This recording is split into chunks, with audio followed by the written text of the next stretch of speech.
Do you know what it's like to really hate someone? I mean, really hate them.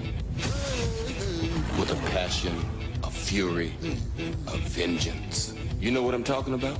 Well, these guys do. You gotta come on. The Raiders and Broncos. They can't stand each other. Like good hates evil, and evil hates good. They've shared players and coaches. Now tell me that don't breed contempt. What if you yard sale some old drawings to a neighbor up the street and they turned out to be Da Vinci's? You hate his guts, right? You're damn right you would. And we're just talking about some ink on paper. Now what if the stakes were playoffs, championships, respect, huh? Now you don't just hate them, you want to hit them. You want to bury them in the turf. You want them looking through their ear holes. You want to say, I like your teeth, especially the ones scattered around the 20-yard line. You want their mamas to say, oh, no, that's not my child. My child has a face. Well, that's what's going on here tonight. There are Raiders. There are Broncos. There's an enclosed space. There's piles and piles of hate. And there's you. So I ask you, are you ready for some football? Well, are you, punk? 3rd down and 6 at the 9. And Bo Jackson to the 20 and out in front, and only one man to beat, and easily can't run him down. He had the angle, but there goes Bo, and nobody catches Bo. Touchdown. He may not stop till Tacoma. He's gone. Portland. He just went by Spokane. And there go the Raiders into final. What a scene. Come on back, guys. Oh, he was flying. 3rd and 6. You'll see Dean Maraldi, the center, pull out of there. Steve Wright, the right tackle. But, I mean, it's over right there. Kenny easily has the angle. And it's like little kids chasing a grown man. It's the longest run in Raider history. And if you're in Seattle, you can't wait till he leaves. 3rd and 1 from the 2. Here's Bo. And there goes Bo for the touchdown. He and Bosworth one-on-one, and Jackson just shoves him into the end zone. I suggested a handicap of 18. How about 20 pounds? That's the matchup you like to see. If you're Seattle, Bo Jackson with the ball, Brian Bosworth. Here's Bo Jackson. He's going to go here. Here's Brian Bosworth. They're going to meet on the 2-yard line and end up in the end zone. Watch the Boz. He plays it perfectly, flows to the football, meets Bo Jackson at the 2. Sorry, 220 beats 240 easily. Bo, or what people say about Bo, I would be letting them get the best of me.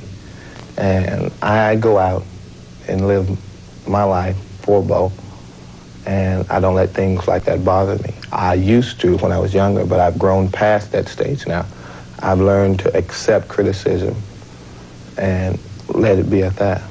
What criticism that you've heard do you think is valid, and what do they say about you that you just know isn't true?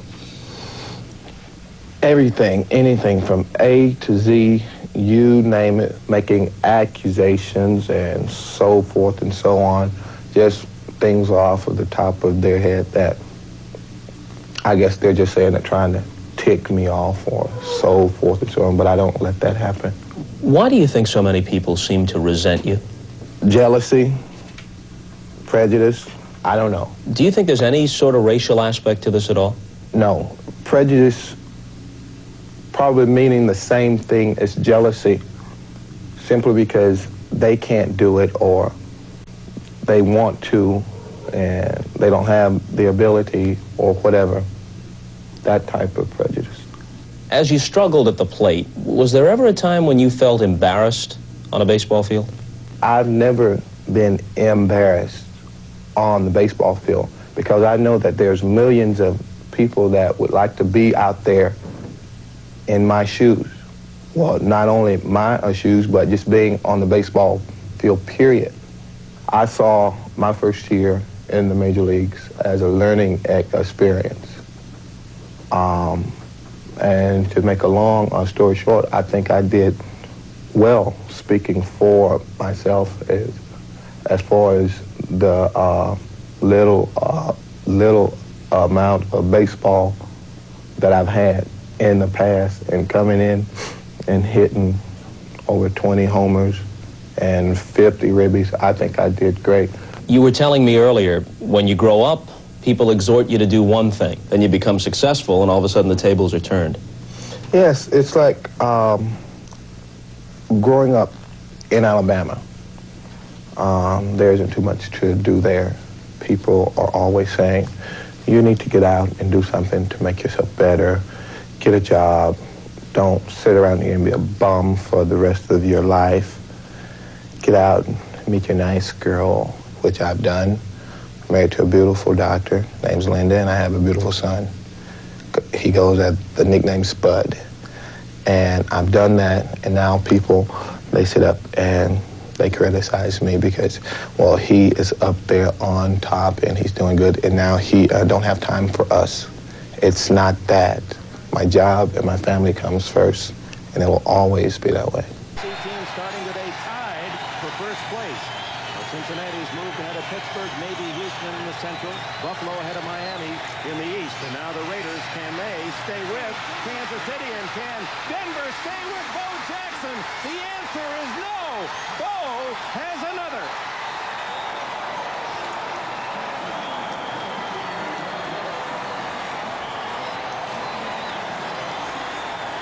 You know, that's like Muhammad Ali or something. So fast and so sharp and hit so quick that you stun the guys trying to tackle you. You see him starting right. He looks like he's in trouble, but look how hard he hits people. He's just so quick. Look at that burst, banging into people. This explosion. He's really beating the defenders to the punch. That's the greatness that this guy has as an athlete. Play you talked about, 92 yards last year. Actually, about 13 months ago, November of 1989, same field, same two teams, only this time he never changed direction. He just turned the corner and blazed down the sidelines, 92 yards for a touchdown. Today, 88 yards, actually in many ways a better run. Struggle when he got here, but now he has actually turned into a go-to receiver for the Raiders. And here is Bo Jackson. He reverses, comes back, gets a block. Schrader lays a block, misses his man. Bo Jackson breaks clean at the 30. He's to the 50. He's to the 30. He's to the 20. And he slides. No, they're going to mark it down. Just shy. Just shy. And he was caught. And I think even Bo is surprised. Rod Jones caught him. 88 yards. He is going to be the infamous Rod Jones. He will be the one that's able to tell his kids and his grandkids, I caught Bo Jackson from behind. What a run. Take a look at Jay Schrader right here actually helping out. Jay Schrader throws a little bit of a block right there on Jones. Now watch, Jones is in the trail position the entire way. He's stumbling right there, but now Bo has it. He's at full speed. He comes back to the inside. He's starting to fade now. You can see the big bear is getting on his back. He's getting tired. Right there, Jones gets it just before he gets into the end zone. And the team just continued to function. And fortunately, in a sense, they didn't have to have him playing great football because a lot of other people were. Bo Jackson has some room. One man to beat, and from behind, Kevin Walker saves another touchdown.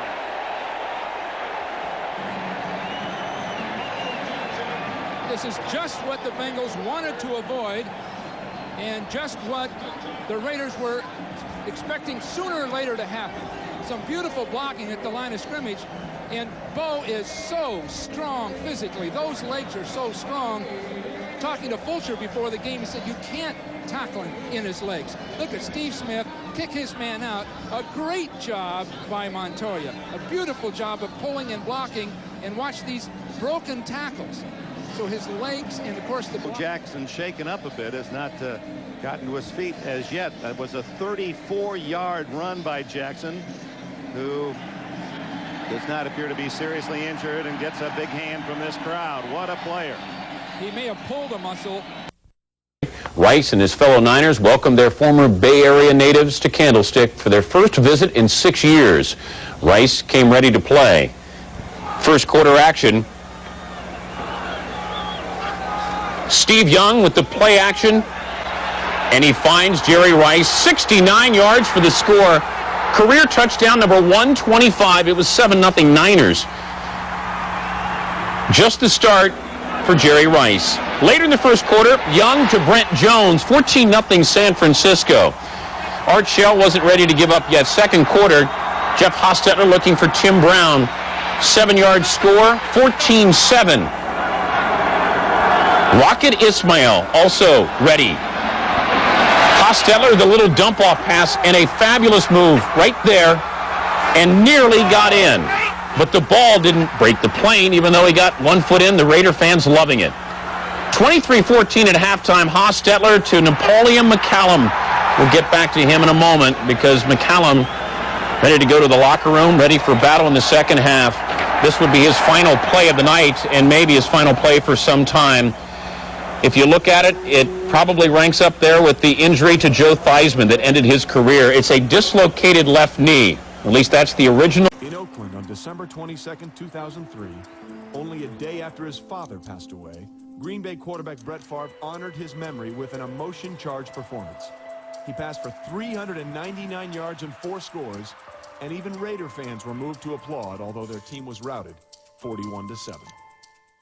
Some guys, in the midst of tragedy, sports becomes the one thing that allows you to kind of forget about all the other stuff.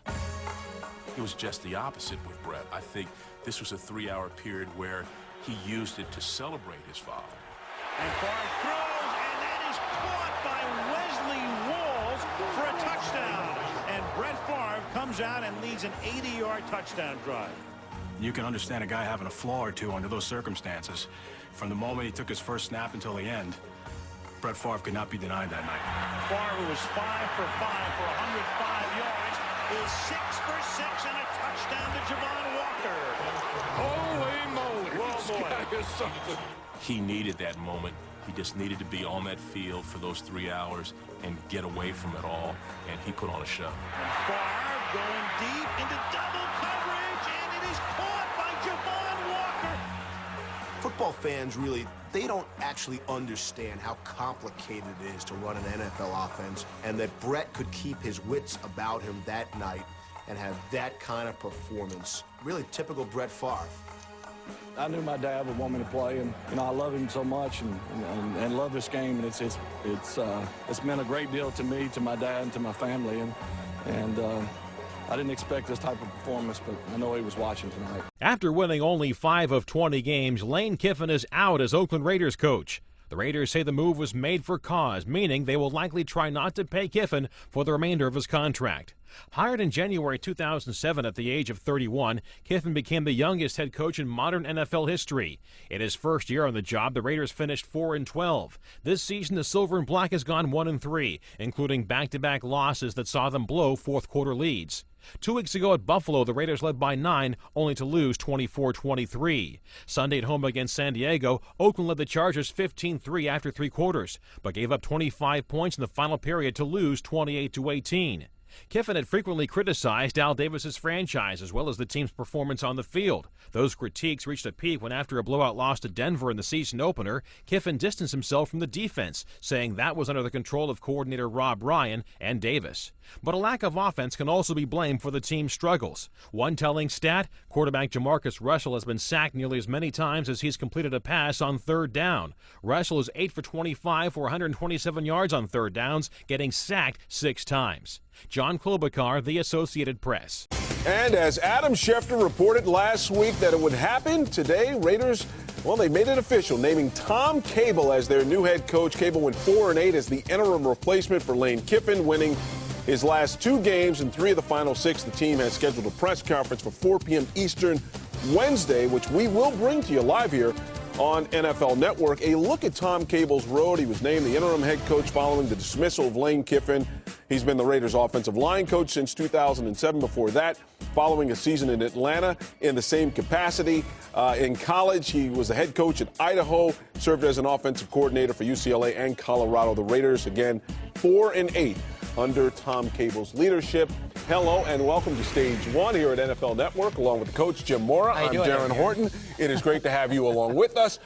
There's so much going on. We got coaches on the move. We've got the Super Bowl celebration. People talking about a 7th Lombardi Trophy. Let me ask you about Tom Cable. What do you think? Is he the guy to lead the Raiders back to excellence? I think this is a good decision by Al Davis, making him the head coach.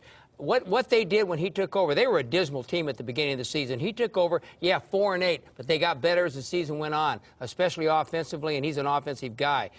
Winning their last 2 games, they beat the Houston Texans, a team on the rise at that point, a pretty good football team. The last game, they go down to Tampa Bay. All Tampa Bay has to do is win that game, and they go to the playoffs, and the Oakland Raiders beat them. I think he made that team better. I watched Tom Cable. I like what I see. I think he kind of fits that Raider image when I look at him. I think it's a good decision by the Raiders, and I think he'll do a good job there.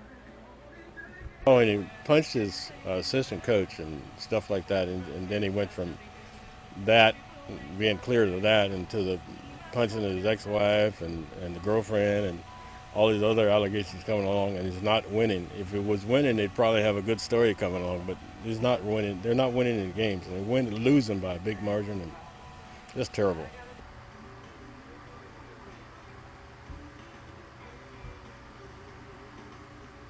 I don't think it's going to last. He might last through this year if he gets through all this drama that's going on, but I don't think it'll last. Unless they start winning games or something, it's not going to last. And Al Davis doesn't exactly have patience. Yeah, no. Al Davis is known to get rid of people. I'm surprised he hasn't got rid of him already, so.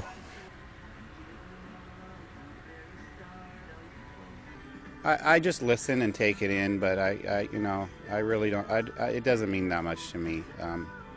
I know the news likes to make a big deal out of everything, so I really don't. I don't worry about it so much.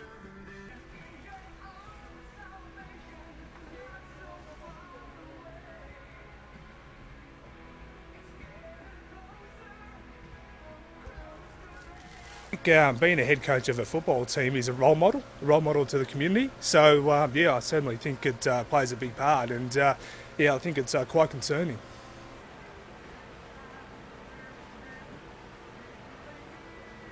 That is a distraction, because once again, you cannot focus on the team if you're focusing on your personal problems and your personal issues.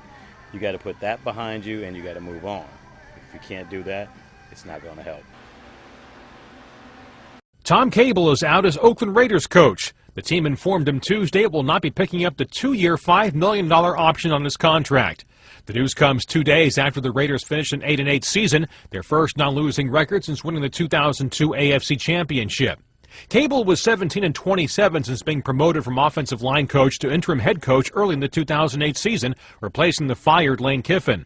Tuesday's move came the same day the 49ers received permission from Oakland to interview offensive coordinator Hugh Jackson for their head coaching job. Jackson was brought in after last season to take over the play-calling duties from Cable. The move worked as the Raiders were 6th in the NFL in scoring with 410 points. The Raiders could have their sights on Stanford coach Jim Harbaugh as a possible replacement to Cable. Harbaugh was a quarterbacks coach in Oakland during the 2002-2003 seasons and is close with Raiders owner Al Davis. Harbaugh is also being sought by San Francisco, among other NFL teams. John Klobuchar, The Associated Press. Bill Romanowski, Jim Cosimo with you. And here's the problem with this one. It starts the very wrong way. And Paul Gutierrez, who is at Alameda, we'll talk to him in a couple of minutes. He pointed this out yesterday on Post Game Live, Romo. He said, listen, you have turnovers to start the game, you make a bad pass, and then defensively you get a penalty, and then defensively you give up a big play. Against the best team in football, you can't beat yourself. Make them beat you. Raiders helped Green Bay yesterday. What was I just telling you, Jimmy? A lot of things. I told you this. The Oakland Raiders, Hugh Jackson, he's got a bunch of guys that like bacon. And you know what they do? They go to the grocery store and they buy their bacon. Well, guess what? I need some damn boar hunters. I need them to hunt them down with knives. How about butcher shop? Can they go to the butcher shop? No, they go to they already go to Safeway. They're already safe, okay?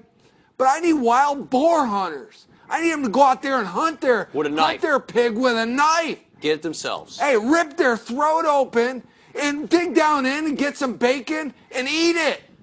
That's what I mean, come on. Playing football, defense. It's about hitting people. It's about blocking and tackling. This game is not that hard. These are the luckiest guys on planet Earth. They are. They get to play football in the National Football. They're getting paid millions of dollars.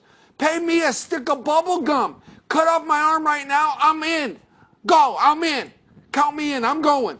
I'll run down on kickoff right now. Need a couple of those guys. Do you believe there are players that would stomp on other players, on the opposition player like that, Bill? Have you ever seen a player who does stuff like that in your career? You shouldn't ask me that question, Jimmy. That's a trick question. It is a trick question. You better be careful, because when that helmet goes on, I know, bad things happen. I know, it's crazy. I was getting ready to do it. I'm getting ready to do it, buddy. I start getting, like, edgy here, like I want to attack somebody. All right, here's a question then for you. Okay. As you get ready for this, and this is a big one with the Lions, your season comes down to this. Hugh just said every game, must-win game. How do you approach it? What do you do? You know what? And that's why I put this on. Hugh Jackson, right here. Carson Palmer. Carson, I need you to throw touchdown passes. You hear me?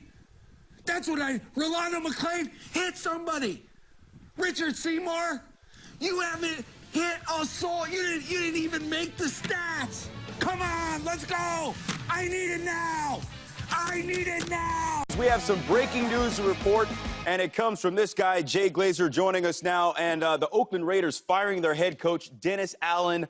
What's the latest with that situation? Look, Dennis Allen actually took the plane ride back from London after playing this weekend against the Miami Dolphins, said nothing. Went in today, said nothing.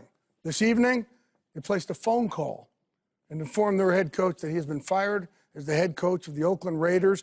I have no problem with somebody wanting to fire your head coach. Obviously, the results weren't there, but you got to do it the right way. That's not the right way. You don't place a phone call to the man and tell him that he's out as head coach. And that really sums up what the Raiders are now. You look, Mark Davis, I don't think Dennis Allen was ever his guy. I think they kind of put the island of misfit toys over there, if you will, in free agency. They put a bunch of names out there.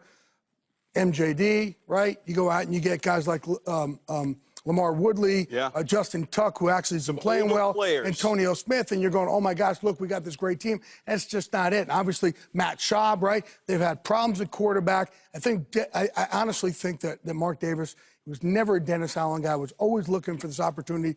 Did a story a few weeks ago that the bye week, he'll look at it.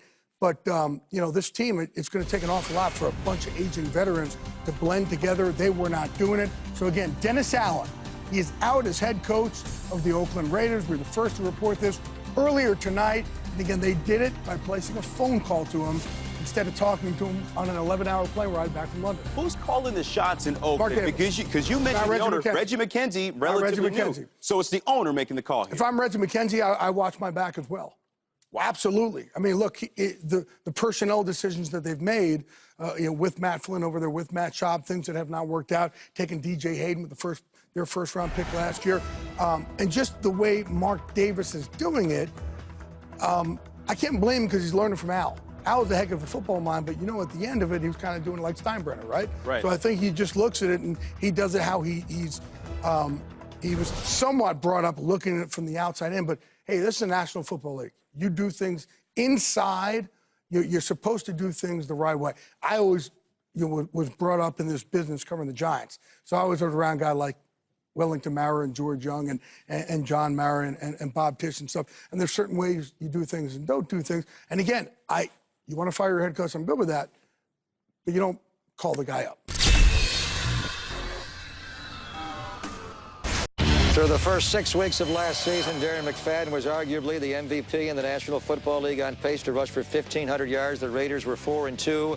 And then early in the Week 7 game against Kansas City, little dump-off pass from Kyle Bowler to Darren McFadden.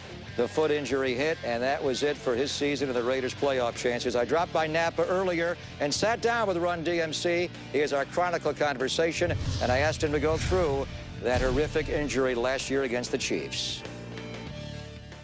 It's just a little check down over the middle. When I caught the ball and turned to run, the guy just fell on the back of my leg, and I guess when it hit, it just put so much pressure on my foot, it just collapsed it in and messed everything up in there pretty much. Had a ligament sprain and a bone dislocation, so it was just a bad injury for me. Yeah, I've never met this Liz Frank, but whoever she is, she got in there. Did you know it was a Liz Frank injury right away? No, right away I didn't know what it was because actually I had no knowledge of a Liz Frank injury. I hadn't heard of it. Then as time went on, I learned more and more about it. And I used to tell people one of the worst injuries for a running back was a turf toe. And then after I had that, turf toe was like peanuts to a Liz Frank injury.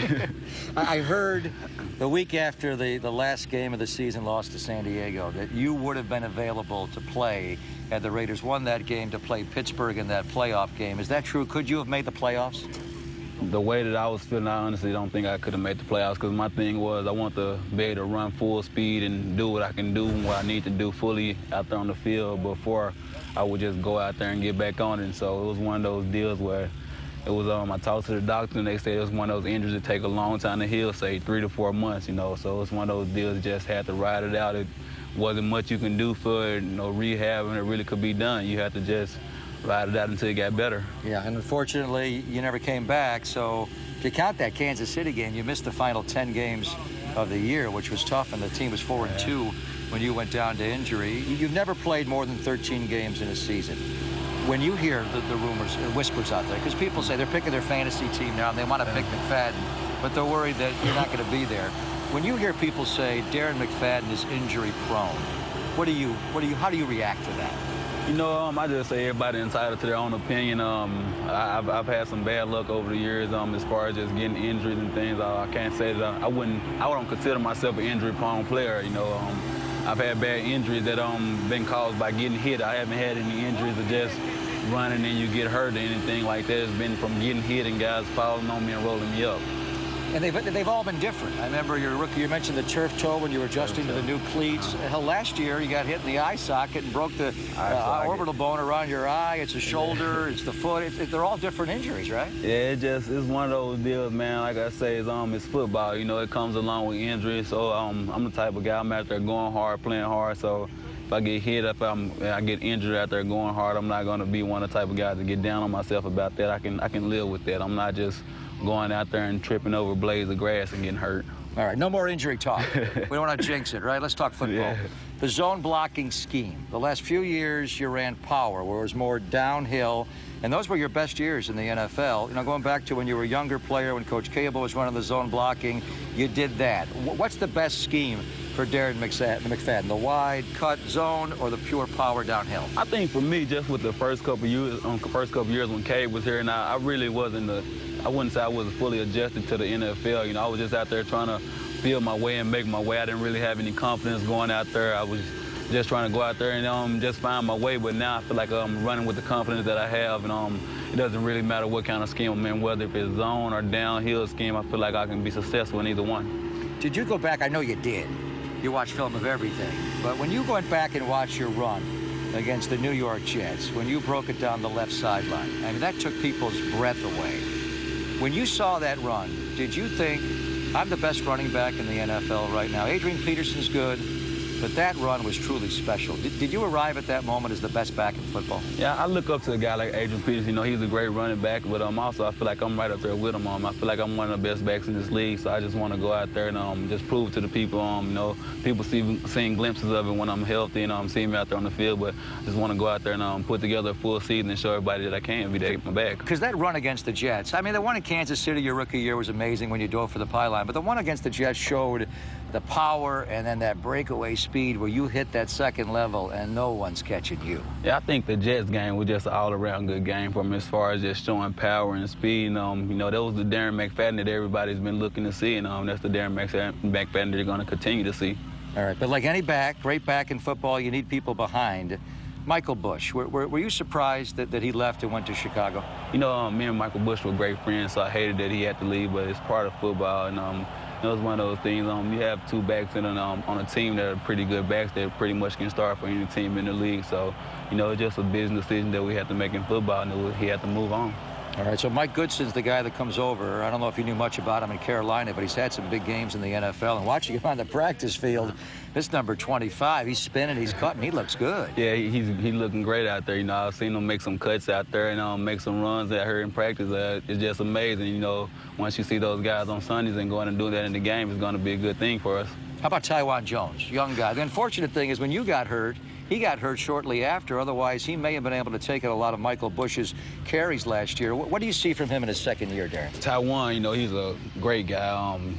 Speed is outstanding, amazing. You know, I love to see him run the ball. You just see him make a cut. It's like a cut on a dime. He go out there and make a cut and go. And nope, excuse me. He's been coming along great. So I'm looking forward to just seeing him get out there and make plays. Tell me about your offensive coordinator first, Greg Knapp, because I think he's going to have the handle on the offense. What do you? It's been dubbed a West Coast offense with the zone blocking scheme. Is that an accurate assessment? I guess pretty much. Like I played for Greg Knapp in my rookie year, so I'm looking forward to just getting out there with him. He's making a lot of great plays, make calls, and I feel like he's going to try to get the ball in my hand whatever way that he can. Just let me go out there and make a play. Your new head coach, Dennis Allen, I think he's spending most of his time on the defensive side. Is he sticking his nose in your running back meetings, or is Kelly Skipper barring the door there? Yeah, we'll sit there sometime, and then you hear the door open, you look back, and you'll see Coach Allen walking in. But, you know, he's coming in there. He's very, he's a guy that's going to get it out of. He expects 110% out of the players, and I feel like a lot of the players responded great to him. We had Michael Johnson, the great Olympian, on the show about a month ago with the gold shoes. Did you spend the offseason with him again? I know you go to Dallas to his institute. Do you go there again this offseason? Yeah, that's why I work out in the offseason. They have a great facility there, and you know, they get us right, have us ready for the season, and that's a place that I'm going to continue to work out at. Anything special you have planned? Anything new and different for you, or the same number 20 explosiveness? Only thing I have planned is just picking up where I left off at last year, and just keep grinding and putting it together and moving forward. Yeah, you look good. You look in shape. I'm feeling good, you know. Like I said, I'm ready to get out there and pick up where I left off. All right, I got to ask you one TMZ question. The Rihanna rumors. That's all I'm reading. Darren McFadden and Rihanna hanging out. You're my new hero. Is any of that true? Nah, it's just rumors. You know, we met and things like that, but it wasn't anything like that, just rumors. Take the rumor on, my man. You're my new hero. Appreciate it. Have a good year. Stay healthy, man. Appreciate it, Greg. Good seeing you. I've said this before, and I think I got to say it again, is there has never been a Kentucky Derby won by a mule. Okay? It has not been done.